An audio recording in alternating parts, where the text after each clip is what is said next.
Welcome to this orientation session for all who are national members or part of the National Council. My name is Ray Temmerman. I was a member of the National Council for 4 years, including being president in 2015. You have come here familiar with the work of the Canadian Catholic Organization for Development and Peace, Caritas Canada, or what I will call DNP. I would like to read to you from the statement on page 15 of the book Jubilee, 50 Years of Solidarity, published by Novalis Publishing in 2017. It says, as a response to Gaudium et Spes, in 1967, the Canadian bishops created Development and Peace as the official international development organization of the Catholic Church in Canada. Its mission was to raise funds for socioeconomic self-help projects throughout the Global South. These funds were to be used exclusively for community development and the promotion of human rights, not proselytizing or missionary activities. As a result, Development and Peace was to serve all people, regardless of race, creed, or ideology. Funds would be granted on the intrinsic value of the development project, not on religious belief or political orientation, end quote. We have been introduced to the bylaws, which guide the legal requirements, the structure for how we do our work. These are changed from time to time when, for example, we come to recognize that the way we have been doing things is no longer as appropriate as it once was. Or we've come to realize that there's a different, perhaps even new way of operating and guiding the organization. In such cases, the new way of doing things is determined, then work is done to change the bylaws to reflect that new way, provide that new guidance.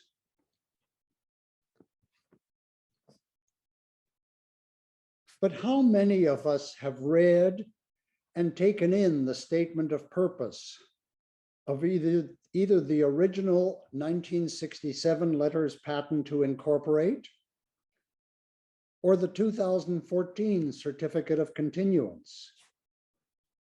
If you're like me, there's a very good chance you may not even have been aware they existed. Even when I, as president of DNP in 2015, signed the certificate of continuance, I saw it predominantly as yet another legal document, required so that the organization could file it with the Government of Canada and continue its work. And yet, the statement of purpose found within those documents provides profound insights, indeed can be seen to serve as a preamble to our bylaws and the life of the organization. The 2014 Statement of Purpose found in the Articles of Continuance is slightly different from that found in the Statement of Purpose found in the 1967 Letters Patent. Some of those changes are minor, some are more significant. We see, for example, in Article A, the small but significant change from mankind in the 1967 statement to humankind in 2014. It's also interesting to note that the term fellowship, given life by Pope Francis, was already in Article B in the 1967 document. It was changed in the same article in 2014 to solidarity, a term given strong emphasis by St. John Paul II. It's equally interesting to note that Article D of the 1967 document contains a recognition of mutuality. The 2014 Certificate of Continuance outlines the classes of membership within DNP, whereas the 1967 letters patent don't mention it at all, leaving that to be spelled out in the bylaws. Finally, it's interesting to note that we have come a long way in the makeup of the organization, given that in 1967, all names on the list of organizational governance were men. In either document, we are looking at much more than simply some legal documentation needed to adhere to the requirements of the Canada Not-for-Profit Corporations Act. Rather, the statement of purpose serves to set out our whole raison d'etre, our reason for being. It can be seen as expressing the theology that undergirds our bylaws and our work. As such, these articles in the statement of purpose are worth a close look to fully absorb them, make them part of our life and breath, and the life and breath of DNP. Let's begin with what we know for certain about DNP. We're very familiar with the fact that DNP enters into partnership with various organizations throughout the developing world to enable them to grow in authentic human development.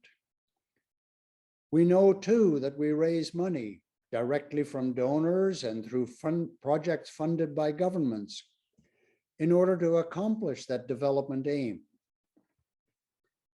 It's worth noting that these two items are the fourth and fifth articles in our statement of purpose. In other words, they're somewhat down the list. There are other issues which form the very ground, are foundational for these two items on our to-do list. Let's have a look at them.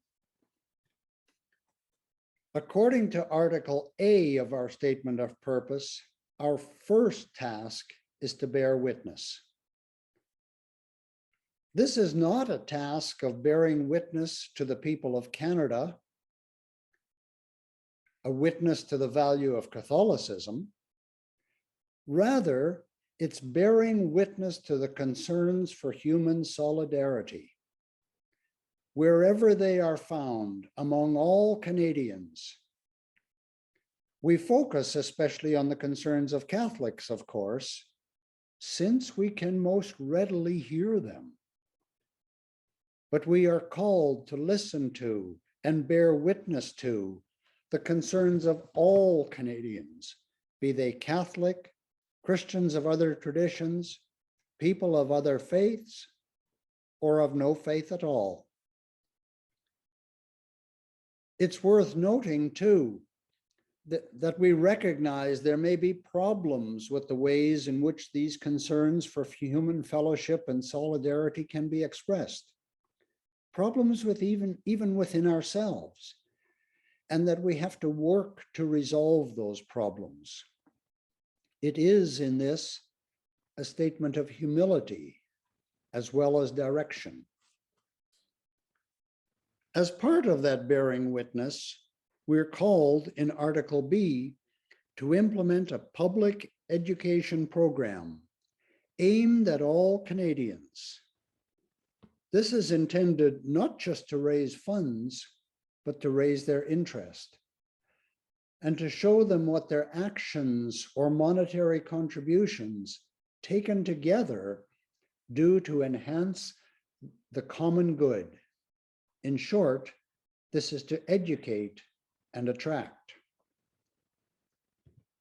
Article C indicates that the work, not just of Catholics, but of all Canadians, though carried out through the Catholic community, is an expression of pan-Christian sharing, a gift to be shared worldwide. To do this, Article D tells that we're called to establish an ongoing fund, drawing on contributions from all parts and peoples of Canada to provide assistance to all developing countries. Article E tells us clearly that our scope of action is broad. We can work directly with Catholic organizations anywhere in the world, but we can equally work with and provide support to communities and groups of other Christians, of other faiths, or of no designated faith at all. Such groups may be involved in a wide range of works. The sole criteria is that they be active in integral human development.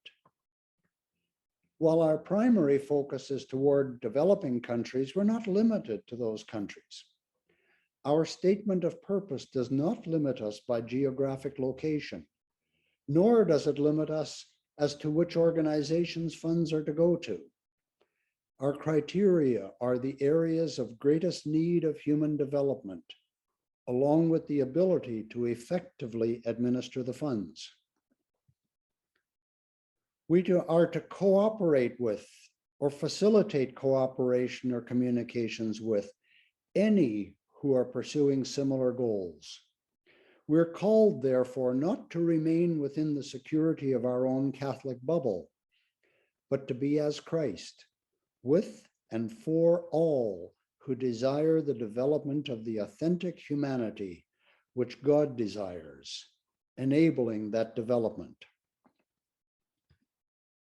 We're called to solicit and receive from all Canadians the monies needed to fulfill our mission, then to carefully and transparently administer those funds according to those concerns. We're also called to require and collect contributions from individuals, associations, or organizations that may become members. Finally, we're to administer those funds so that these various endeavors may be carried out, may bear fruit. We can see in all this a theology which is profoundly inclusive, a recognition and expression of God's love for all, and one which calls us to exercise that same inclusivity and love. And so I offer you some questions to think about now and throughout your time as part of the National Council or national members. In what ways does the Department of Public Engagement fully and faithfully carry out this portion of the purpose of the organization, which is most properly within Canada? Are there areas in which it should be called and enabled to enhance its work? If so, where and how? Might our development work be enhanced by working more broadly within and outside Canada with other churches, ecclesial communities, and faiths? If so, how might we recognize these as suitable partners, and how might we work with them? Which organizations might DNP hold membership in? Such membership would not be because these organizations say and do what we say and do, but because they offer their members effective ways to listen to and receive from each other, learn each other's concerns and language for expressing those concerns. Such listening and learning should not distract us from the difficult questions that exist between us. It should develop between us relationships of love and trust, which enable us to deal with the difficult questions. With the inclusion of bishops on the National Council, the articles of continuance will have to change. Might we find also that there are new ways and/or better ways to express in the statement of purpose our theological understanding of who we are and how we work? I leave these questions for you to reflect on in your time as a national member or on national council.